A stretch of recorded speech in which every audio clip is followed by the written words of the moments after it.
नमस्कार दोस्तों, कैसे हो आप सब। दोस्तों, जैसा कि आप सभी जानते हैं, मैंने आपके द्वारा पूछे जाने वाले प्रश्नों का जवाब देने के लिए एक ये वीडियो के माध्यम से नया तरीका निकाला है। वीडियो के माध्यम से हम एक-एक कमेंट पर चर्चा करते हैं और आपके द्वारा पूछे जाने वाले सवालों का जवाब देते हैं या आपके द्वारा जो कमेंट किए जाते हैं, उन पर हम प्रतिक्रिया देते हैं। ऐसा क्यों किया कि काफ़ी सारे कमेंट आते थे और सब कमेंट मुझे इक्वली इम्पोर्टेंट है, तो सबका रिप्लाई कर पाना संभव नहीं हो पाता था, काफ़ी सारे कमेंट हो जाते थे। तो उसका एक नया रास्ता मेरे द्वारा निकाला गया कि इस प्रकार से वीडियो के माध्यम से मैं आपके सभी कमेंट्स का रिप्लाई करूँगा। तो चलिए शुरुआत करते हैं पहले कमेंट से। पहला इन द सेंस जो लेटेस्ट कमेंट है, लेटेस्ट कमेंट से हम पिछले कमेंट की ओर बढ़ेंगे। तो अब तक के अर्थात जब से ये वीडियो रिकॉर्ड हो रहा है, इस समय तक जितने कमेंट आ चुके हैं, उनको इस वीडियो में लिया जाएगा और इस वीडियो के बाद से और बनते-बनते भी जितने कमेंट आएँगे, उन कमेंट को जो अगला वीडियो हमारा रिप्लाई करने वाला आएगा, वहाँ पर हम देख लेंगे। तो पहला कमेंट क्या है? सर 75 नंबर ओबीसी 16 की सेकंड शिफ्ट में सीपीसीटी भी इनके पास है, कोई चांस है? Reply please. दोस्तों 75 में फुल चांस है, फिर नॉर्मलाइजेशन जैसी चीज़ें होती हैं, आपके नंबर बढ़ भी सकते हैं और थोड़े बहुत कम भी हो सकते हैं। थोड़े बहुत क्यों मैंने कहा, इसकी चर्चा अलग से वीडियो के माध्यम से करनी है। काफ़ी लोग बोल रहे हैं सर 16 की शिफ्ट पर वीडियो बनाइए, तो उस पे एक अलग से वीडियो बनाएँगे क्योंकि उनको लगता है बहुत आसान पेपर आ गया, बहुत सारे नंबर कम हो जाएँगे।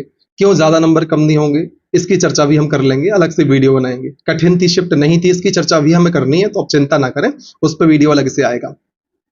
तो दोस्तों 75 ओबीसी में चांस तो बढ़िया है और नॉर्मलाइजेशन के बाद आपके 75 रहते हैं, 76 रहते हैं, तो आपका 100% सिलेक्शन मेरे हिसाब से हो जाना चाहिए। ठीक है? फिर बारी आती है अगले कमेंट की। यहाँ पर बहुत अच्छी क्लास है sir, thank you so much. इनके लिए भी मेरी ओर से बहुत-बहुत धन्यवाद, इतना वैल्यूएबल फीडबैक देने के लिए। फिर अगला जो कमेंट है, रैंक आईक्यू देखकर एक कट ऑफ वीडियो बनाइए। तो मैंने आपके लिए पहले से रैंक आईक्यू अपनी रिस्पॉन्स शीट अपलोड करके ऑलरेडी खोल रखा है, आप यहाँ देख सकते हैं। और आप हमें खुद बताएं, काफ़ी सारे कमेंट आते हैं कि सर रैंक आईक्यू के आधार पर कट ऑफ बताएं। तो दोस्तों जितना डाटा यहाँ पर रैंक आईक्यू के माध्यम से दिखाई देता है, उसमें उस डाटा के बेस पर कट ऑफ का वीडियो बनाना तो पॉसिबल ही नहीं है, है ना? आप खुद देखिए, मैंने अपनी रिस्पॉन्स शीट अपलोड की, अब इसमें मुझे मेरी रैंक दिखाई दे रही है। अब मुझे ये नहीं पता कि 75 नंबर जिसके हैं, जिसके 80 नंबर है, जिसके 82 नंबर है, जिसके 78 नंबर है, जिसके 70 नंबर है, उसकी रैंक कौन सी होगी। तो रैंक आईक्यू आपको ये जानने में सहायता कर सकता है कि व्यक्तिगत स्तर पर आपके सिलेक्शन के कितने चांस हैं। कट ऑफ डिसाइड करने के लिए रैंक आईक्यू का सहारा नहीं लिया जा सकता या इन आंकड़ों के आधार पर हम कट ऑफ नहीं बता सकते। आप अपनी रैंक इसके माध्यम से जरूर चेक कर सकते हैं कि आप कहाँ एग्जिस्ट करते हैं। इस रैंक के माध्यम से आप ये पता लगा सकते हैं कि आपका सिलेक्शन होगा या नहीं होगा। यदि ये वाली रैंक सही साबित होती है तो, क्योंकि यहाँ पर सिर्फ 2773 बच्चों ने अभी तक अपनी रिस्पॉन्स शीट अपलोड की है। यदि इसके बाद जो बच्चे हैं रिस्पॉन्स शीट अपलोड करने वाले, उनके नंबर और बढ़िया हुए, तो यहाँ पर परिवर्तन देखने को मिल सकता है। अब कैसे आप अपने सिलेक्शन की बातों को यहाँ पर या सिलेक्शन के बारे में आप यहाँ पर अनुमान लगा सकते हैं, इसकी चर्चा हम कर लेते हैं। मैं अपने रैंक के आधार पर आपको बताऊंगा और एक दो एग्जाम्पल और मैं यहाँ पर आपको लेके बताऊंगा।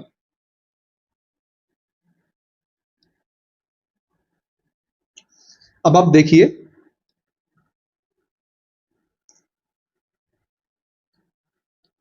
जो आपके लिए सामने रिस्पॉन्स शीट दिख रही है, फॉर एग्जाम्पल किसी विद्यार्थी के 76 नंबर हैं, है ना? 76 नंबर पर उसकी ओवरऑल रैंक आ रही है 700, उसकी कैटेगरी में रैंक आ रही है 250। ध्यान से चुनना है आपको चीजों को।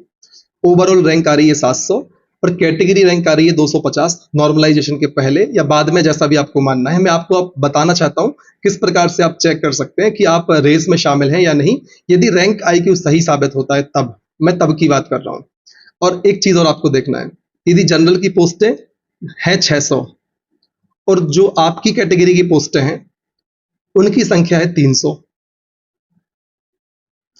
तो यदि आपकी जो रैंक है 700 आ रही है, तो जनरल कैटेगरी में तो आपका सिलेक्शन होगा नहीं, क्योंकि 600 सीटें थी और आपकी रैंक 700 नंबर पे आ रही है।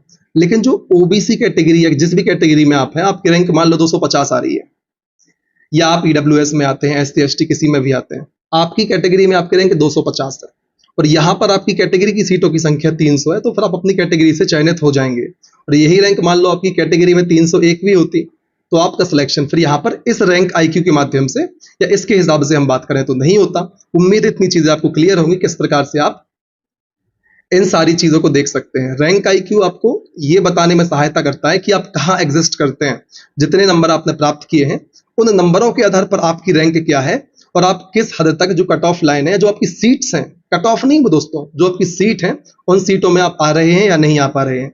जैसे मैंने यहाँ एग्जाम्पल दिया था, किसी की मान लो 80 नंबर है, किसी विद्यार्थी ने 80 नंबर प्राप्त किए, जनरल में सीट थी कितनी 600, उसकी कैटेगरी में सीट है 100 और रैंक आएगी को उसकी रैंक मान लो 550 दिखाई दे रही है, तो ये विद्यार्थी जनरल में चला जाएगा। और यदि इसकी रैंक 650 भी दिखाई देती तो इसके लिए टोटल सीट्स कितनी है 700 हैं, तो भी ये जनरल की सीट पर नहीं लेकिन अपनी कैटेगरी की सीट पर जाता। ध्यान से सुनना है आपको सारी चीजों को। और एक बात और हम कर लेते हैं जनरल कैटेगरी के विद्यार्थी को ध्यान में रखकर। किसी विद्यार्थी के 80 नंबर हैं, उसकी रैंक है कितनी 550, जनरल की सीटें हैं 600, तो उसका सिलेक्शन हो जाएगा।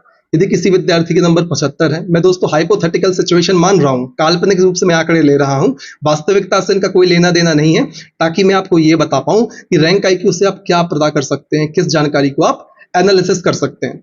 अब मान लो किसी विद्यार्थी के नंबर 75 है और उसकी रैंक 602 बता रहा है, नॉर्मलाइजेशन के बाद है, जो भी सारी चीजें हैं उनके बाद यहाँ पर 600 सीटें हैं, उसके आधार पर दोस्तों इसकी 2 बेटिंग हो गई। उम्मीद है इतनी चीजें क्लियर होंगी। तो अब आप हमें ये बताएं कि रैंक आईक्यू के आधार पर कट ऑफ निकालने का सेंस कैसे। जब मुझे सबके नंबर पता होंगे रैंक आईक्यू पर, जितनी पोस्टें हैं उसके आधार पर मैं कट ऑफ बता पाऊंगा। अब मैंने अपनी रिस्पॉन्स शीट अपलोड की तो उसमें मेरे लिए मेरी जानकारी प्राप्त हो रही है और मैं अपने आधार पर बता सकता हूं कि मेरी क्या स्थिति बन रही है।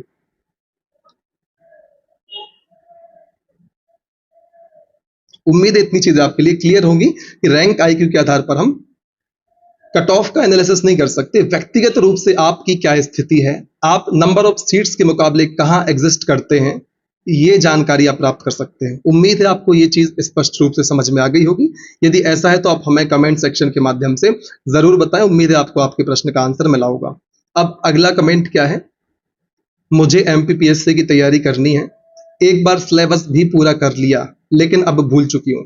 दोस्तों एक बात याद रखें, जब आप पहली बार किसी रास्ते पर चलते हैं तब आपको चलने में समस्या होती है, आपको नहीं पता होता कहां पर स्पीड ब्रेकर है, कहां पर गड्ढा है, आप उस रास्ते से फैमिलियर नहीं होते। इन्होंने क्या है, इनका प्रश्न क्या है, मुझे एमपीपीएससी की तैयारी करनी है, एक बार सिलेबस भी पूरा कर लिया है लेकिन अब सब कुछ भूल चुकी हूँ। दोस्तों ऐसा नहीं होता। आपने यदि एक बार सिलेबस पूरा किया है तो यकीन मानिए जब आप फिर से उसको पूरा करने का प्रयास करेंगे तो आपको बड़ा ही सहज महसूस होगा उस सिलेबस को कवर करने में, पहली बार की अपेक्षा। जितना समय आपको पहली बार लगा था उसका 1/4 समय लगेगा आपको फिर से उसको कनेक्ट करने में, सारी चीजों को रिकवर करने में। आपने नोट्स बनाए होंगे, सारी चीजें पढ़ी होंगी, आपको रिवाइज करना है 1-2 बार, आपका काम चल जाना है। आपकी जो गाड़ी पटरी से नीचे आ गई थी वो वापस से ट्रैक पर आ जाएगी। फिर क्या आप सब भूल चुके हैं क्योंकि किसी और परीक्षा की तैयारी करने लगी थी। मतलब निरंतर आपने मेहनत करी है, आपने एग्जाम से दूरी बना ली थी एमपीपीएससी से, लेकिन आपने मेहनत करना नहीं छोड़ी थी। तो ये तो बहुत प्लस पॉइंट है, आपने एक बार पहले तैयारी की थी, आपके पास दूसरे एग्जाम का अनुभव बीच में हो गया, आपने मेहनत करना नहीं छोड़ा। समस्या किनको होती है, सर 5 साल से पढ़ाई को हाथ भी नहीं लगाया, वहां समस्या हो जाती है कि पहले पढ़ने की आदत डालनी है, फिर तो वापस से रिकवरी करेंगे। आपकी पढ़ने की हैबिट है, सिर्फ आपको पढ़ना है। आप एक बार कवर कर चुके सिलेबस को, फिर से भी किताबें उठाइए, रिवाइज कर दीजिए। अगला क्या है आपका बिंदु, उसमें परीक्षा की तैयारी करने लगी थी दूसरी वाली और यूनिट 7-9 नहीं है, बाकी यदि आपकी 8 यूनिट है, 80% तैयारी आपकी है, आप टेंशन क्यों ले रहे हैं। 20% तैयारी के चलते 80% जो तैयारी है उसकी सकारात्मकता को आप बिल्कुल मत खोएं। मुझे कोई कोर्स लेना चाहिए, क्या लिखा है, 7वीं और 9वीं यूनिट आपकी जो है तैयार नहीं है, मुझे कोई कोर्स लेना चाहिए, एक बार ले चुकी हूं, क्या करूं समझ नहीं आता, डिप्रेशन में हूं, प्लीज रिप्लाई करें। दोस्तों जिसकी 80% तैयारी, मतलब 8 यूनिट एकदम कवर नहीं है, पहले आपने पढ़ी है, ठीक ठाक मात्रा में कवर है, तो दोस्तों उसको डिप्रेशन का शिकार तो बिल्कुल नहीं होना चाहिए। आपकी तैयारी को देख के हम जैसों को डिप्रेस हो जाना चाहिए क्या, बताओ इतनी सारी तैयारी है, पहले पूरी तैयारी भी कर रखी है और निरंतर आप मेहनत करते रहे, तो आपकी बातें सुनकर दूसरे लोग डिप्रेस हो जाने चाहिए। इतनी मेहनत करने के बाद यदि आप डिप्रेशन में जा रहे हैं ना, तो आपको फिर समझने की आवश्यकता है। आप उठे तैयारी करने में लग जाए, 2-4 महीने में आपकी गाड़ी वापस से पटरी पर आ जाएगी। आपको कोर्स लेना चाहिए या नहीं, तो दोस्तों कोर्स यदि आपने पहले कर रखा है तो आप 1-2 बार रिवाइज करें और फिर आप निर्णय लें कि कोर्स लेना चाहिए या नहीं। जैसे आपने बात करी 7वीं और 9वीं यूनिट की, तो दोस्तों 9वीं यूनिट तो मैंने ही अपनी प्लेलिस्ट में कंप्लीट करा रखी है। एमपीपीएससी प्रीलिम्स एग्जाम की यदि हम बात करें तो prelims exam paper 1 general study की 9वीं यूनिट को कंप्लीट मेरे द्वारा कराया गया है। आप 2-3 बार उन वीडियो को देख लें, मैंने तो सारी चीजें हैं रटा ही डाली हैं उसकी, बहुत बार रिवाइज कराया, एक बार सारा कवर कराया, फिर से रिवीजन कराया। इस माध्यम से मैंने रटाने का पूरा प्रयास किया है, समझाने के साथ साथ। जिन्होंने भी उस यूनिट को देखा है, काफी बढ़िया रिस्पॉन्स उन्होंने दिया है, तो आप उसको देखें।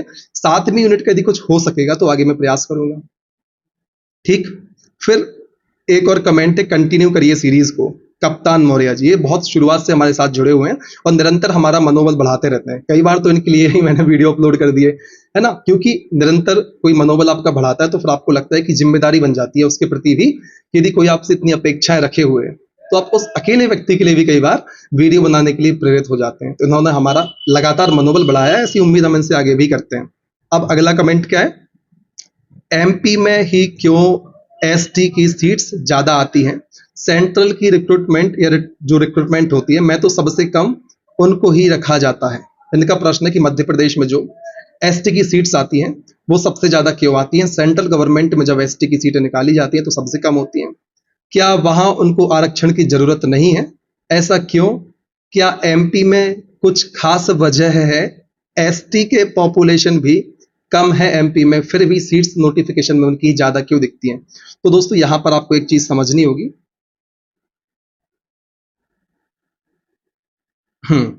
आपने कहा पॉपुलेशन, देखिए मैं इस बात का समर्थन नहीं करता कि जो रिजर्वेशन है उसमें बेंचमार्क पॉपुलेशन को बनाया जाए। हेल्दी कंपटीशन के लिए आवश्यक है कि कुछ सीटें उनको रिजर्व करी जाएं जिनको वास्तविकता में उसकी आवश्यकता है, और बाकी सीट्स पर हेल्दी कंपटीशन हो। सारी जनसंख्या का 100% जनसंख्या का, मैं इस बात पर विश्वास करता हूं। लेकिन फिर भी आपने कहा है कि केंद्र में तो बहुत कम सीटें होती हैं और मध्य प्रदेश में जनसंख्या कम है, फिर भी ज्यादा सीटें आती हैं। तो दोस्तों मैं आपको बता दूं, जिसने ये कमेंट किया है, सेंट्रल में यदि हम 100% आबादी में से एसटी की आबादी की बात करें तो मेरे हिसाब से 10.4% के आसपास भारत की कुल जनसंख्या में एसटी आबादी है। और यदि मध्य प्रदेश में हम बात करें, एमपी में जो एसटी की जनसंख्या है वह कुल जनसंख्या का 21.1% के आसपास है। और जो आप बात कर रहे हैं सीट्स की, तो मेरे हिसाब से जो पहले ट्रेंड चलता था तो यहाँ पर एसटी एससी के लिए जनसंख्या के आधार पर रिजर्वेशन का प्रोविजन किया गया था। तो जितनी सीटें होती हैं टोटल, उनमें से 20% सीट दी जाती है कहां पर, किसके लिए? एसटी के लिए। इसके अलावा यदि आपको 20% से ज्यादा नजर आ रही होगी तो वो पद दोस्तों बैकलॉग के होते हैं। बैकलॉग पद का मतलब क्या होता है कि पिछली बार जब भर्ती निकली थी उस भर्ती में एसटी कैटेगरी के द्वारा उन पदों को नहीं भरा जा सका होगा, जिस कारण से उन पदों को इस भर्ती में शामिल कर दिया।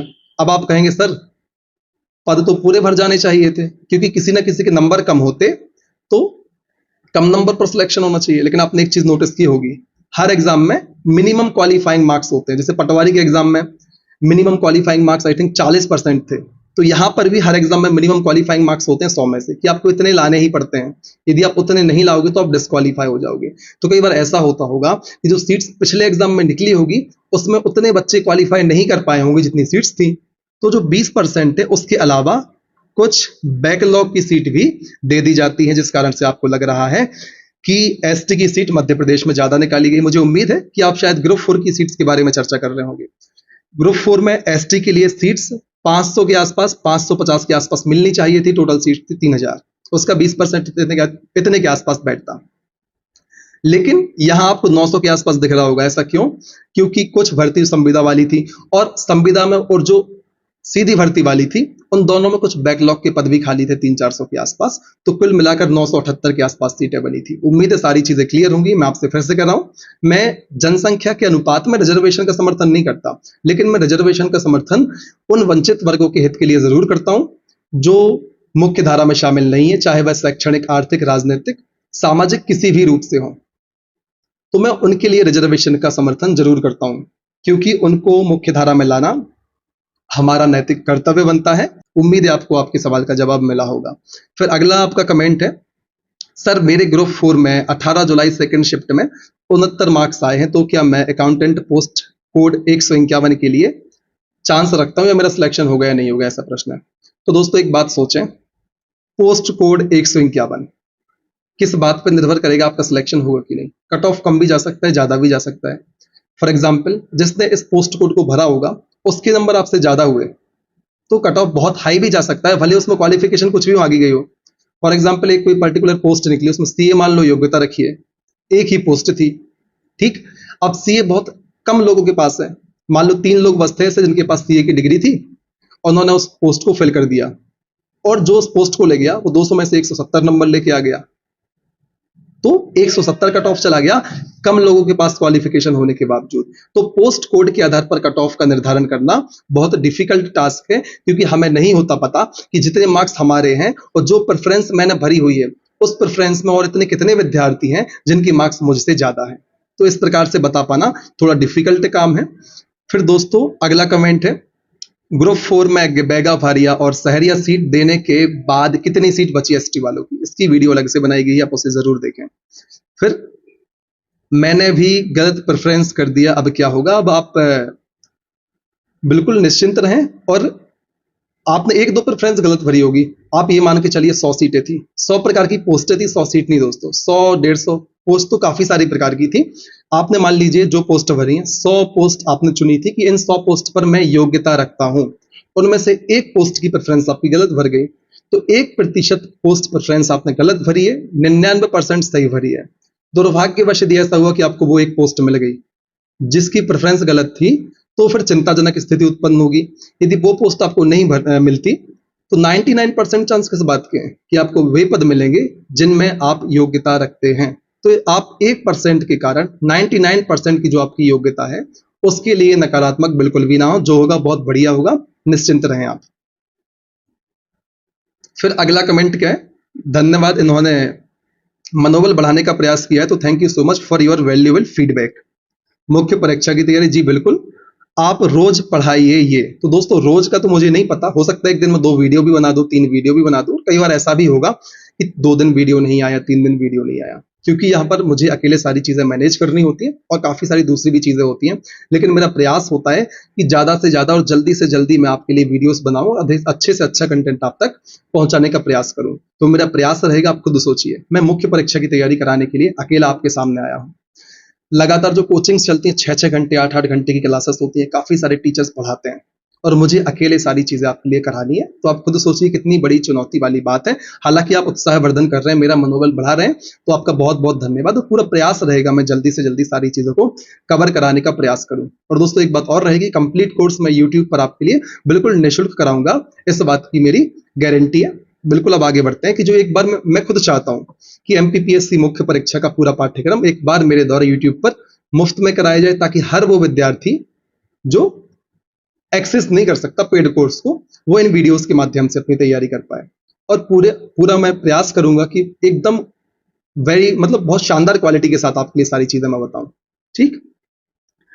फिर दोस्तों अगला कमेंट क्या है, ग्रुप 4 की 16 की पहली शिफ्ट पर वीडियो बनाइए। दोस्तों बहुत कमेंट आए हैं, अब अगला वीडियो मैं 16 की शिफ्ट पर ही बना दूंगा, चिंता ना करें आप शासकीय विभागों, गो निगमों, मुझे समझ नहीं आ रहा क्या लिखा, होमगार्ड समझ आया, शासकीय विभाग समझ में आया, लोक स्वायत्त शासी निकाय समझ आया, ठीक है।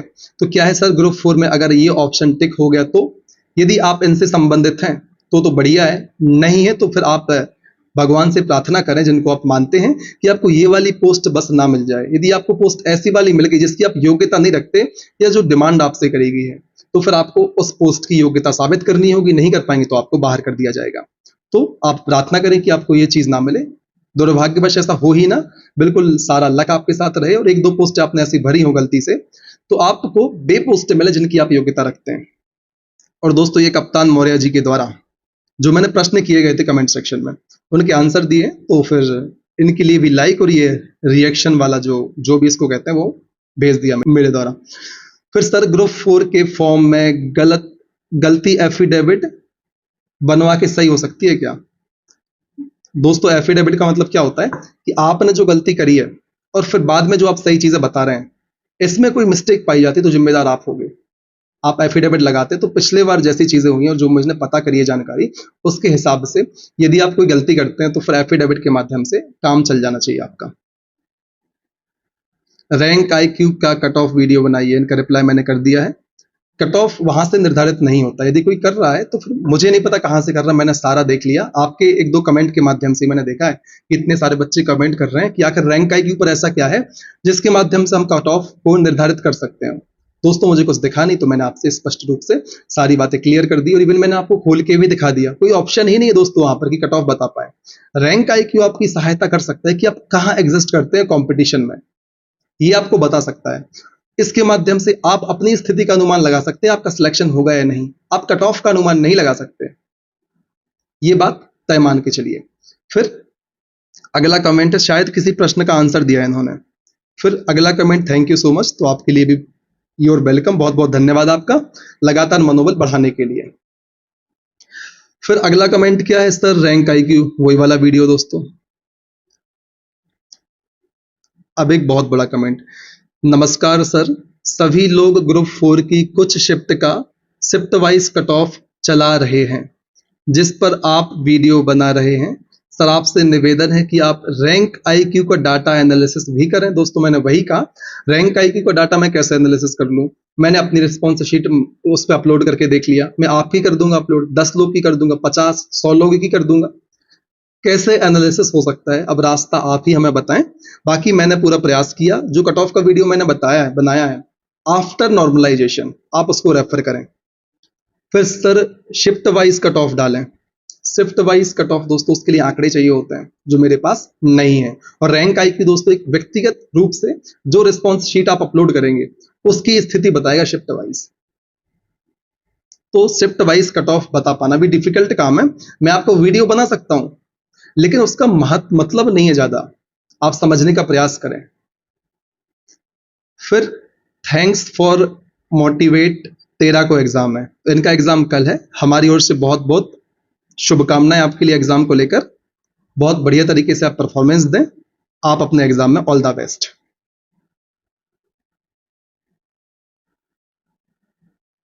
सर पटवारी का एग्जाम दिया था आपने? हाँ जी मैंने बिल्कुल पटवारी का एग्जाम दिया था और मैंने 132 नंबर उसमें स्कोर किए थे।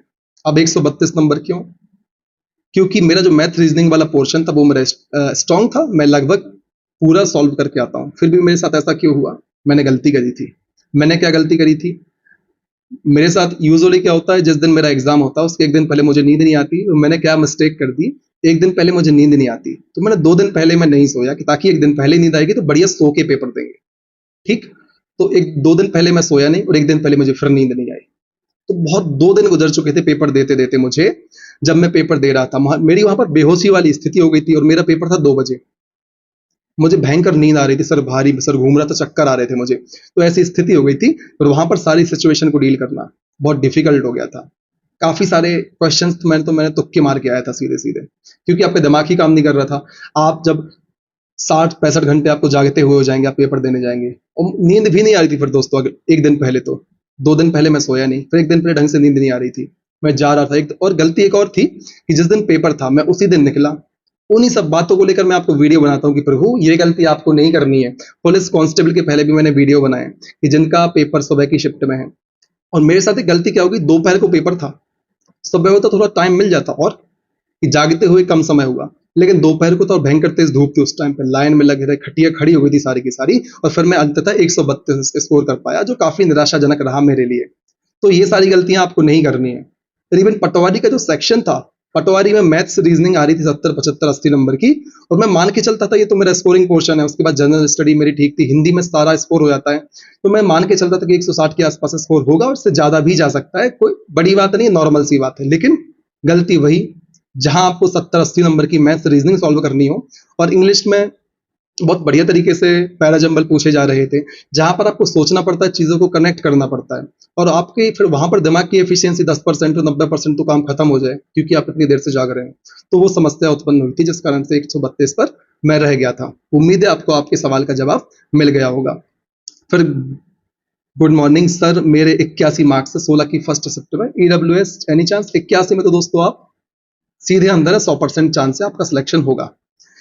कोई नोटिफिकेशन नहीं देते सब ईएसपी वाले, कोई नोटिफिकेशन नहीं देते ईएसपी वाले। ऐसा नहीं है, फिलहाल तो दे रहे हैं, चुनाव आ रहे हैं, बाकी का नहीं पता कब देते हैं।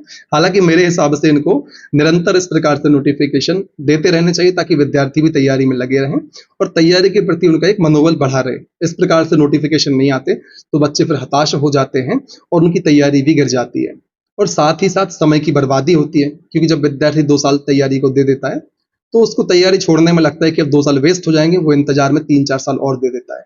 जब तक उसका मनोबल गिर जाता है तो ऐसा, यदि ईएसबी तक मेरा वीडियो पहुंचता है तो उनसे निवेदन है कि ऐसा ना करें ताकि इस प्रकार से जो बच्चों की मनोदशा होती है वो ना हो।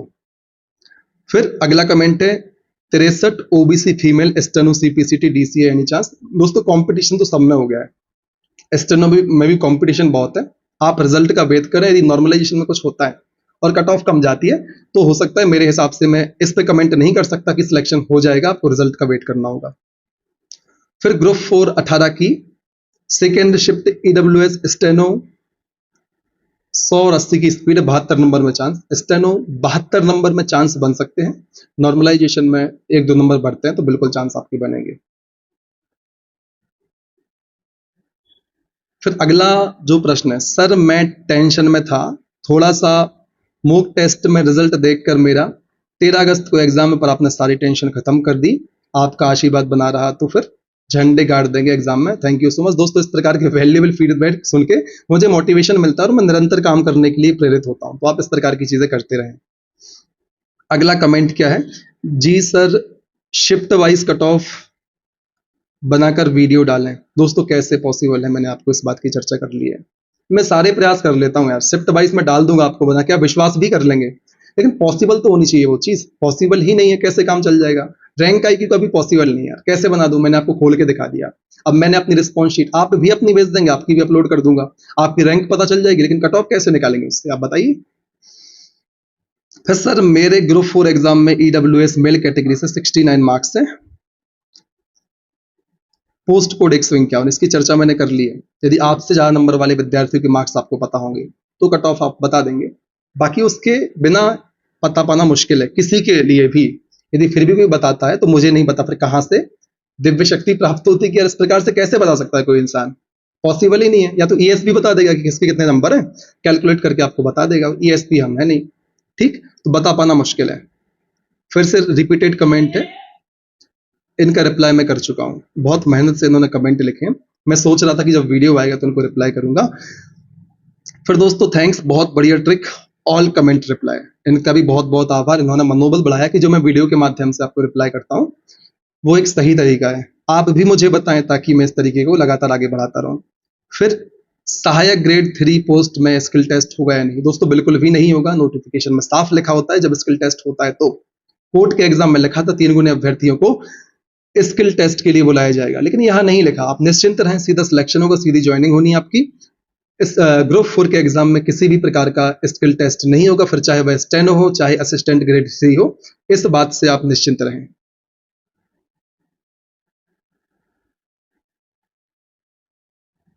रिपीट कर दिया कमेंट को, बिल्कुल नहीं होगा। Thank you sir ji, you're welcome. Sir selection process क्या होगा सहायक ग्रेड 3 वाली पोस्ट में, स्किल टेस्ट किस प्रकार होगा और कब तक होगा। दोस्तों स्किल टेस्ट तो होने ही नहीं है, आप बिल्कुल निश्चिंत रहें। फिर से वही कमेंट, स्किल टेस्ट बिल्कुल नहीं होना है। सर ग्रुप 4 का रिजल्ट कब तक आ सकता है, मैंने जानकारी एकत्रित नहीं की तो मैं कुछ बोल नहीं सकता, मुझे ये भी याद नहीं एग्जाम कब हुआ था ग्रुप 4 का। नहीं तो आप ये मान के चलें जब एग्जाम हुआ था उसके 2-2.5 महीने के अंतर्गत आपका रिजल्ट आ जाना चाहिए, सब कुछ सही रहता है तो। फिर अगला कमेंट क्या है, सर मैं संविदा आरक्षण का लाभ लेना चाहता हूं। दोस्तों कमेंट समझ नहीं आ रहा क्या लिखा है, गलती से प्रेफरेंस सही दिया था और कट ऑफ ईडब्ल्यूएस टच हो रहा है, आपके अकॉर्डिंग क्या संविदा की सीट मिलेगी और ईडब्ल्यूएस की प्लीज बताएं। सर मैं संविदा आरक्षण का लाभ लेना चाहता हूं, इतना तो ठीक समझ में आ रहा है, उसके बाद ज्यादा शॉर्टकट हो गया है, ठीक। दोस्तों एक काम, जिनका भी कमेंट फिर से एक बार कमेंट कर दे, मैं इसको रिप्लाई कर दूंगा। बस इतना जरूर है कि संविदा में आप जाना चाहते हैं, संविदा की पोस्ट आप लेना चाहते हैं, तो वहां पर फिर आपके लिए जो रिक्वायरमेंट होगी फुलफिल करनी होगी। संविदा में दोस्तों 2 प्रकार की पोस्ट हैं यहाँ पर, एक तो ये कि जो सीधी भर्ती की पोस्ट है परमानेंट वाली, उसमें संविदा वालों के लिए आरक्षित पद हैं और अलग से संविदा पर भर्ती के लिए अलग से पद निकाले गए हैं। तो आप किस संविदा की बात कर रहे हैं ये बताएं। यदि आप उन पदों की बात कर रहे हैं जो संविदा में भर्ती के लिए निकाले गए हैं संविदा के आधार पर, संविदा के आधार मतलब यदि आप संविदा पर ही भर्ती होना चाहते हैं, यदि उनके लिए पद निकाले गए हैं और आपने उनको प्रेफरेंस में भरा है, तो फिर आपसे अनुभव क्यों मांगेंगे? क्योंकि संविदा पर रहकर आप अनुभव प्राप्त करेंगे और अगली बार जो मेन पोस्ट है, जो परमानेंट पोस्ट है, उनमें कुछ संविदा वालों के लिए रिजर्व होंगी, तो ये रिजर्वेशन या जो आपका ये अनुभव होगा वो वहां काम में आएगा। दो प्रकार से संविदा की पोस्ट हैं, आप इस बात को ध्यान से पढ़ें। आप जो पूछना चाहते हैं, यदि आपको उसका आंसर मिला तो कमेंट में जरूर बताएं। यदि मैंने आपके प्रश्न को गलत समझा तो भी आप दूसरा कमेंट करके मुझे बता सकते हैं कि सर मैंने ये पूछा था, क्योंकि यहाँ पर मुझे बीच में आपने HM समझ नहीं आया क्या आपने बोल दिया। ठीक, तो दोस्तों 9 तारीख से लेकर 12 तारीख तक के सभी कमेंट के रिप्लाई मेरे द्वारा किए जा चुके हैं। उम्मीद है आपको यह वीडियो बढ़िया लगा होगा। यदि ऐसा है तो वीडियो को लाइक करें, अधिक से अधिक विद्यार्थियों तक शेयर करें। इस बात को, इस वीडियो को नहीं, क्योंकि ये सवाल आपके हैं, इस बात को कि आप यदि किसी भी प्रकार के प्रश्न का जवाब चाहते हैं जो आपकी तैयारी से रिलेटेड है, तो आप इस प्रकार से कमेंट सेक्शन के माध्यम से पूछ सकते हैं। चैनल को सब्सक्राइब कर लें, काफी मेहनत हम आपके लिए करते हैं एक एक वीडियो को बनाने में। इसी प्रकार से बने रहें हमारे साथ, निरंतर मेहनत करें, तब तक ना रुकें जब तक आपको आपका लक्ष्य प्राप्त नहीं होता। जय हिंद, वंदे मातरम।